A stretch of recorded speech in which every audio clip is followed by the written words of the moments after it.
Hej alle sammen, og velkommen til den her video. Den her video vil vi gennemgå, hvordan man laver en responsiv header til både computer, tablet og mobil. Headeren den vil selvfølgelig følge standarder og kunne bevæge sig frit på de forskellige devices. For at kunne komme ordentligt i gang, så kræver det, at du har Elementor, at du har installeret WordPress selvfølgelig, at du har installeret Elementor. Og så kræver det egentlig kun Elementor Pro, hvis du selvfølgelig har lyst til at bruge den betalte version, som jeg helt klart anbefaler. Og hvis du ikke har lyst til det, så inkluderer jeg faktisk også en gratis måde at gøre det på sidste videoen. Du kan finde det med timestamps, så kan du springe direkte dertil og skip alt det andet. Så ved du hvad, lad os hoppe ind i det og kigge til at starte med. Kigger vi lige på nogle forskellige headers, både for inspirationens skyld, men også for lige at forstå hele teknikken bag det. Og så går vi simpelthen i krig med at lave den. Så yes, lad os hoppe direkte ud i det. Yes, først og fremmest, så har jeg lige taget nogle forskellige headers med, jeg synes vi skulle prøve at kigge på. Både for at forstå, at headers de kan se vidt forskellige ud og have forskellige formål. Og være opstillet forskelligt. Det kræver forskellige ting til hver sin header. Men den her, den kender de fleste, skat. Skat.dk. Der har vi har to call to action knapper ude i venstre side, så har vi det faktisk også ude i højre side. Man kunne godt sige, søg måske ikke er en call to action knap, men det er det. Og så har vi logoet her. De har så valgt at indramme det. De har valgt at lave sådan en hover-funktion, at når du hopper over det, så får det den her ramme rundt om, der ligesom også indikerer, hey, du kan klikke her. Lidt overflødigt, men stadig smart. Så har vi Danske Bank. En bank, langt de fleste også kender. Klassisk opsætning. Vi har logoet i venstre side. Vi har en menu til højre for logoet. Så har vi sprogversion, og så har vi en call to action knap. Klassisk. Der er ikke så meget at sige til den. Så har vi mit, der måske er lidt mere utraditionelt, stadig klassisk. Det er, at du har dit logo ude i venstre side, som i øvrigt er ekstremt stort. Så har du en kæmpe menu. Det vil sikkert se anderledes ud på jeres skærm, fordi jeg sidder på en ret stor skærm. Og jeg kunne forestille mig, at de har brugt noget flydende fontstørrelse, så det bliver større per skærm. Det ser i hvert fald ret stort ud. Og til sidst så har vi, hvis du nu har en e-commerce shop, eller hvis du nu sælger noget online, så er den lidt mere klassiske menustruktur her igen fra B&O, hvor du har logoet i venstre side, menuen, og så har du dine call to action knapper her. Og igen, det hele er responsivt, så når du går fra at være på computer, tablet og til mobil. Og tit og ofte så ligner tablet og mobil jo hinanden. Så der er ikke noget ekstraordinært i det. Eller ekstraordinært i det. Yes. Nu har vi kigget lidt på nogle forskellige nogen. Lad os kigge på den, jeg har tænkt mig, at vi skulle prøve at lave. Det er den her, klassisk. I hvert fald for langt de fleste, hvis du nu for eksempel har en konsulentvirksomhed, eller bare har en helt almindelig produktionsvirksomhed, hvor du ikke behøver de helt store call to action knapper, eller har den helt store sidestruktur, så vil den her i langt de fleste tilfælde fungere spotless. Du har dit logo i venstre side, så har du din menu. Menuen den bliver lavet til en hamburger, når vi kommer over på tablets og på mobil, og derved er den responsiv. Jeg har jo selvfølgelig snydt lidt og lavet den på forhånd, bare så I lige kunne se, hvad det er, vi kommer til at lave. Men nu tænker jeg, nu laver vi den bare fra bunden igen. Først og fremmest, så skal vi hoppe ind i vores backend, og så hopper vi lige ind i plugins, bare lige for at være helt sikker. Du skal have Elementor, og så skal du have Elementor Pro. Det er i hvert fald, hvis du vil gøre dig selv tjeneste og spare plugins. Jeg bruger faktisk det her plugin alligevel, primært fordi, at jeg godt kan lide deres menu.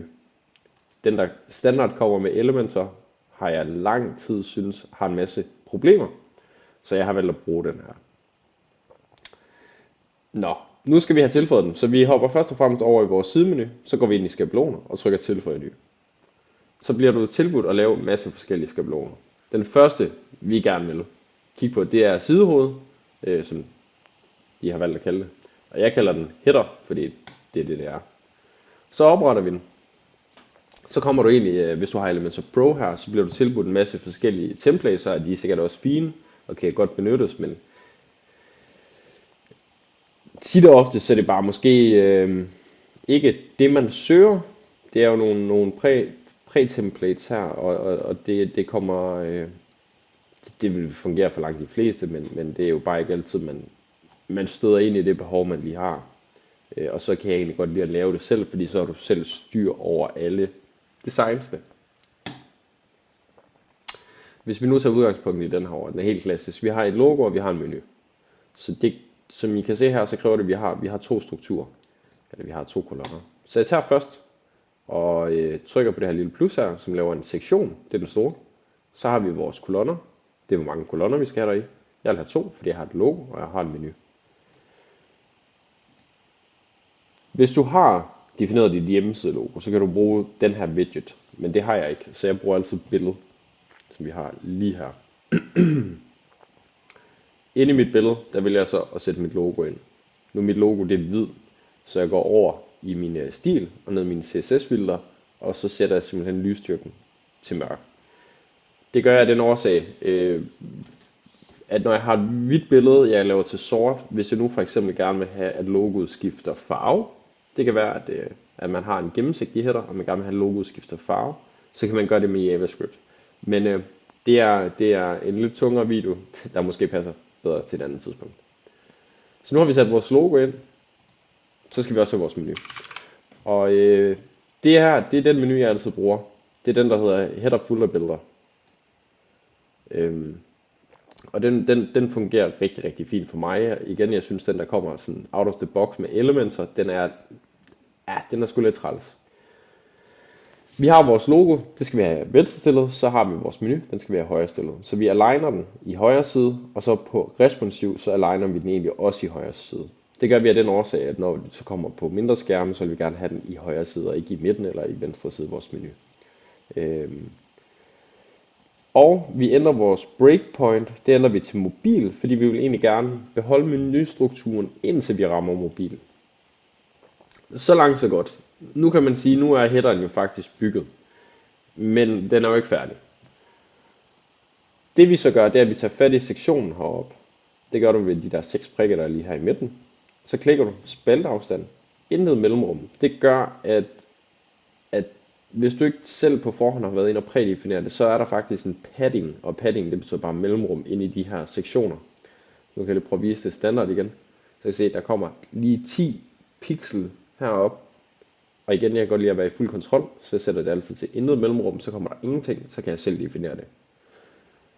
Så fordi menuer tit og ofte i hvert fald er større eller mere komplekse end logoet, så gør jeg menuen større. Jeg plejer altså at sætte det til omkring 20% kolonnebredde, og så 80% på menuen, når jeg laver den her konstellation.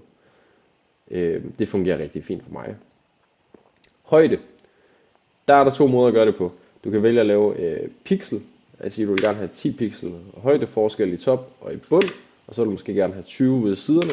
Det vil så sige, at når du kommer på en mindre skærm, så får den 20 pixel ude i hver sin side, og så har den 10 i toppen. Det er en måde at gøre det på. Det fungerer fint for rigtig mange mennesker. Man kan også sige 2020, og bare lige for eksemplets skyld, så ændrer jeg lige baggrunden her, bare så man kan se det. Og så har vi 20 pixel heroppe og 20 pixel hernede. Og når vi så trækker skærmen sammen, så bliver den altid lige 20 pixel væk fra skærmen der. Og det er simpelthen det, vi kalder padding. Det er en måde at gøre det på, og den fungerer, jeg vil sige, for 99% af alle mennesker. Den måde, jeg godt kan lide at gøre det på, det er, at jeg kan godt lide at bare give padding i højre og venstre side. Og så laver jeg egentlig en præhøjde. Så vi siger, at den er 80. Det passer. 80 pixel passer på langt de fleste skærme. Og så samtidig så vil vi gerne have gjort logoet lidt mindre. Fordi logoet det står som standard i Elementor altid i procenter.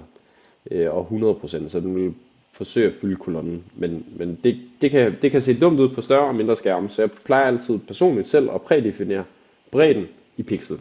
Og langt de fleste, afhængig af logoet, størrelse, form, så er det 135 pixel eller 150 pas perfekt.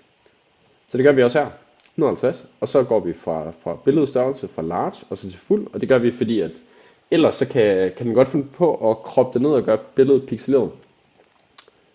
Så langt så godt her. Altså, det er jo ikke helt det samme, men vi begynder at ligne det.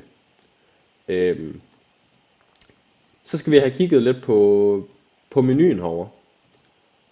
Til at starte med, så kan jeg godt lide, at menuen den har en lidt mørk grå farve, og så når man holder musen over, bliver den helt sort. Igen, det er jo designspørgsmål, så der kan du jo gøre det, som du gerne vil.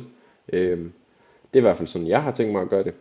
Typografien, hvis du ikke har sat den op på forhånd, så sætter jeg den i hvert fald lige op nu. 14, og så vil jeg gerne have, den er 500. Det er sådan, jeg godt kan lide at se på min menu. Den skal ikke fylde for meget, den skal egentlig være der, men den skal selvfølgelig tiltrække noget opmærksomhed. Og så har vi vores dropdown her. Som I kan se herovre, så kommer vores dropdown, den kommer egentlig nedefra og op. Og det har vi selvfølgelig også tænkt os at gøre her. Så vi klikker på vores menu, så går vi over i indhold, vi går ned i layout. Så er der en herovre, der hedder animation, der slide up. Bum, så slider den simpelthen op. Og en sidste ting, vi lige skal gøre her ved menuen, det er, at vi har vores horizontal padding, som egentlig er sidelæns padding. Den sætter vi til 0. Og så går vi ned i space between, i stedet for at sætte den til 50. Og det gør vi af den årsag, at når vi sætter horizontal padding, så er det på hver sin side. Så for eksempel vores sidste knap herovre om os, den ville også få noget, hvis jeg nu sætter den til 25. Så kan se, så passer den ikke. Og igen, jeg kan godt lide, at det er pixel perfect. Så det er måden, jeg gør det på. Nu ser den jo egentlig ganske fin ud. Man vil kunne udvide den. Når du trykker udgive med Elementor Pro og ind i templates, så kan du vælge at inkludere, at det skal være hele hjemmesiden. Det kan også være, at du vil ekskludere nogle sider. Det kan være, at du ikke vil have den på din blogside. Det kan også være, at du ikke vil have den på en eller anden side. Så kan du ekskludere den. Der er nogle hjemmesider, de har 2 forskellige headers. Det er afhængigt af, hvor du er hen på siden. Men så inkluderer du hele hjemmesiden, og så trykker du egentlig Save and Close. Og hvis du har gjort det korrekt, vil den så komme frem nu her. En sidste ting, vi lige glemte, det var egentlig at sætte vores URL-link ind i logoet. Så du klikker på logoet, tager linket, tilpasser URL, dynamisk tag, der, og så trykker du hjemmesidens URL, og så opdaterer du den igen. Når du så har opdateret den og klikker herpå, så vil du faktisk blive sendt til forsiden.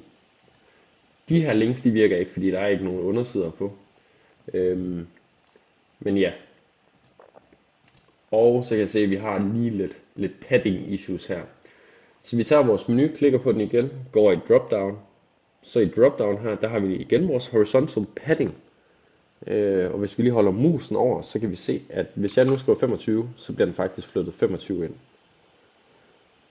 Samtidig så vil jeg også godt lige have, at den har lidt større afstand fra toppen af. I kan se, at den ligger lige præcis på kanten her. Jeg vil egentlig gerne have, at den lige er 15 pixel under.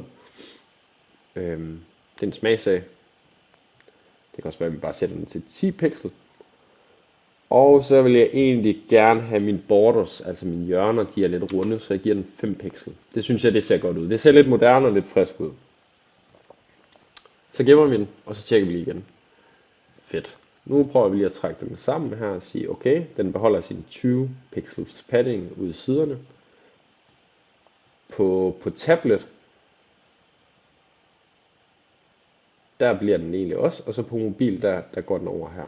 Så indtil videre, så ser det okay ud, men ikke perfekt. Så går vi over i vores tablet. Vi går ned i vores responsive visning her, vores tablet. Så tjekker vi. Ser det egentlig ud, som vi gerne vil på tablet. Det ser sgu okay ud, det her. Det kan godt være, at din menu måske har været lidt større, eller at du gerne vil gøre dit logo lidt større, og du skal ændre lidt på kolonnebredden. Det kan du godt gøre. Den bliver gemt per breakpoint, og breakpoint det er egentlig per desktop, tablet eller mobil. Man kan altid tilføje flere breakpoints, men det gør vi ikke her. Så kan du ændre lidt på kolonnestørrelsen, så de kommer til at passe bedre.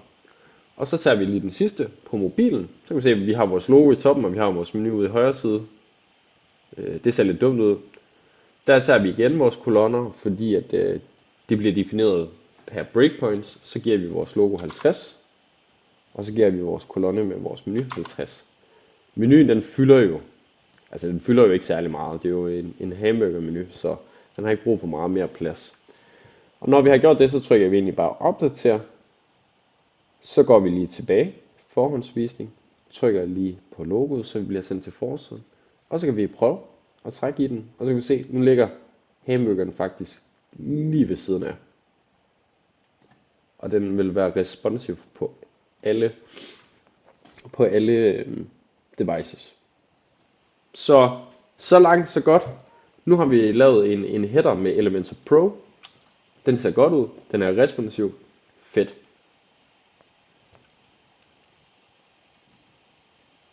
Fedt. Nu fik vi lavet vores Elementor Pro header. Så lad os prøve at lave en gratis version af det. Jeg har allerede været inde og deaktivere Elementor Pro. Så det eneste vi skal gøre nu her, det er at lave den med vores Elementor Header and Footer Builder i stedet for. Før der gik vi op i skabeloner og trykkede tilføje ny. Vi skal næsten gøre det samme. Vi går bare ned i udseende og trykker Elementor Header and Footer Builder. Så trykker vi Add New. Du vil sikkert blive spurgt om, hvad niveau du er. Du kan altid skifte, det er fuldstændig underordnet. Men når du så er kommet herind, så skal vi give den overskrift. Så vi kalder den Header. Og så går vi ned i vores Type of Template og trykker Header. Det den spørger om her, det er, hvor den skal vise det. Det er faktisk præcis det samme, den spurgte om før. Vi vil gerne have det vist på hele hjemmesiden, så vi trykker Entire Website. Igen, du kan add display rules og add exclusion rules, altså hvis der er sider, du vil have det på, og sider, du ikke vil have det på. User rules, eller roles, det er hvem, der skal kunne se det, men det er sådan set også lige meget. Det skal bare være alle. Og det var sådan set det. Så trykker vi udgive. Når vi så har trykket udgive, så går vi op og redigerer med Elementor. Og så bliver vi præsenteret den her. Vi vil jo stadigvæk gerne have den samme header, bare gratis. Så det vi gør, det er, at vi laver en sektion med 2 kolonner.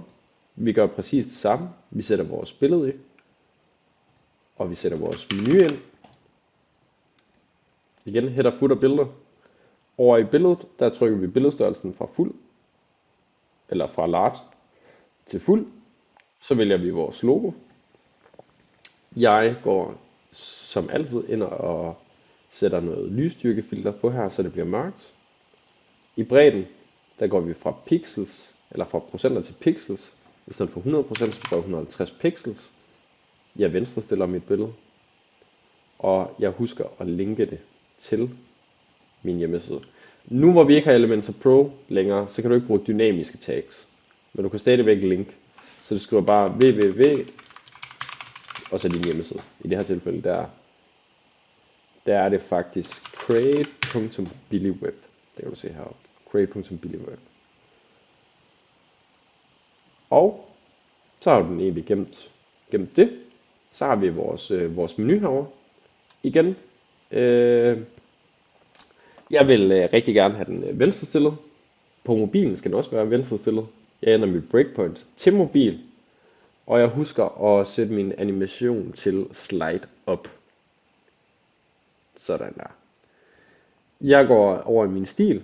Jeg ændrer horizontal padding til space between. På grund af at vi får lidt mere fleksibilitet i hvordan vi opstiller det. Jeg ændrer min farve her fra noget mørk grå til sort hover. Og også her. Så den er egentlig en mørk grå her. Man kan måske godt argumentere, at den er lidt for mørk til at starte med. Så lidt mere grå, så man tydeligere kan se det. Her der definerer jeg igen min tekst. Jeg vil gerne bruge pop-ins, jeg vil gerne have en fontstørrelse 15, og jeg vil gerne have en tyngde på 500. Det er sådan, jeg godt kan lide det. Nede i vores drop-down her, det er så den, der kommer, når vi laver en hover. Der vil jeg gerne have min vertical paddings, at den bliver, det var rigtigt, det var min horizontal padding. Den vil jeg rigtig gerne have, den bliver 25. Så vil jeg gerne have min topdistance her, den bliver 10. Og så vil jeg rigtig gerne lige have 5 pixels border radius. Og den sidste ting, jeg egentlig lige mangler at definere, det er selvfølgelig også min tekstfarve her. Og ligesom på min main menu, hvor jeg havde en grå farve, så vil jeg egentlig også godt have det på min drop down her. Så jeg har en grå farve, så når man holder over, så bliver den helt sort. Også når den er aktiv. For en god ordens skyld, så tjekker vi det lige ud på de forskellige igen her. Vi kan se, vi mangler lige at rykke lidt på det. Så vi sætter den her til at være de 20 igen, og så sætter vi den her til at være 80 og 80. Og på mobilen, der sætter vi den her til at være 50 og 50.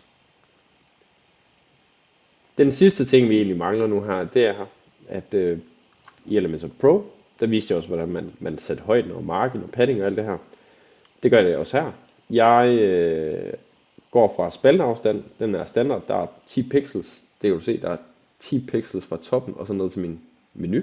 Hvis jeg nu ændrer den til intet mellemrum, så kommer der ingen padding, altså ingen mellemrum. Jeg sætter min lodrette justering til midten. Det kan du se her ved billedet.